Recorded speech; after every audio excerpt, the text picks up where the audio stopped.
Je suis le chef d'escadron de Sousa à Kandal. Je suis un officier de l'arme blindée cavalerie. Je suis actuellement le commandant de la 9e compagnie d'infanterie mécanisée du Bénin, ici basé à Bamako, au Mali. Mon contingent est de 250 personnels. Nous avons 13 officiers, 78 sous-officiers et 159 militaires du rang. Ce contingent a des femmes également. Nous avons 25 femmes, dont un officier et 5 sous-officiers. Et le reste, c'est des militaires du rang. Pourquoi avez-vous choisi d'être casque bleu? La paix dans le monde est essentielle pour le développement, vous savez. Sans la sécurité, il ne peut pas avoir paix. C'est impossible. Sans sécurité, il n'y a pas paix et donc il n'y a pas de développement.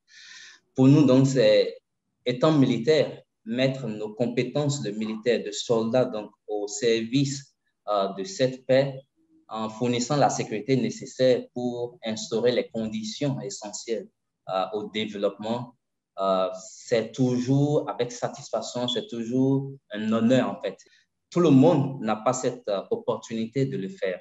Donc, si nous, on a eu cette chance d'être appelés à le faire, on le fait avec grand plaisir, avec très grande satisfaction.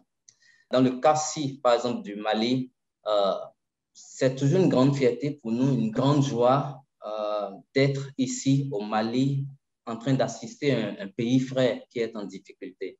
La situation qui prévaut ici au Mali, si elle n'est pas contenue, elle va très rapidement s'étendre à tous les autres pays. Et donc, nous-mêmes, très loin, nous ne sommes pas en sécurité si nous n'arrivons pas à vaincre le mal ici à la base. Si quelqu'un désire devenir soldat de la paix, qu'est-ce que vous lui direz? Allez-y, à fond, à fond, à fond. C'est une très noble vocation et il n'y a pas meilleure manière de servir l'humanité tout entière. S'il n'y a pas de paix quelque part dans le monde, il y aura de la tristesse, il n'y aura pas de développement, il y aura tous les maux, tous les fléaux que nous redoutons.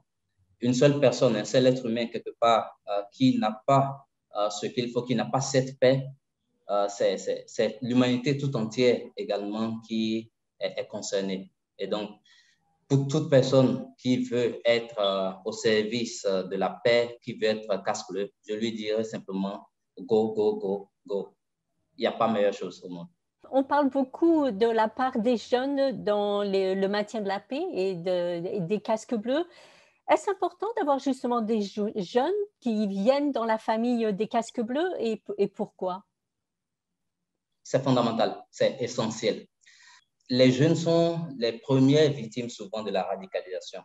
Quand vous voyez tous les personnels, que ce soit les insurgés ou les djihadistes, la plupart, c'est des jeunes. Donc, emmener les jeunes dans la famille des casques bleus, c'est justement amener leur perspective également, leur façon de voir le conflit. Et donc, c'est essentiel, même à la résolution du conflit. Les écarter de cette résolution va certainement nous faire perdre des aspects importants de cette résolution et cela ne va pas nous servir de façon durable. Donc, ces jeunes, s'ils doivent venir, ils sont les bienvenus, ils doivent être accueillis et on doit faire en sorte qu'ils soient bien plus nombreux que ce qu'on voit actuellement. Commandant de Sousa, est-ce que vous avez un message? Mon message serait juste qu'il ne faut pas abandonner. Le Mali est en difficulté. Le monde entier a la lourde responsabilité de l'assister. Qui que ce soit, où que nous soyons, si nous avons les moyens, si nous avons les possibilités, les opportunités d'assister la MINUSMA ou bien l'ONU de façon générale à pouvoir résorber cette crise, il ne faut pas hésiter un seul instant. Parce qu'hésiter aujourd'hui, c'est que demain, cela va nous revenir dessus. Et ce n'est pas bon. Nous devons l'éviter.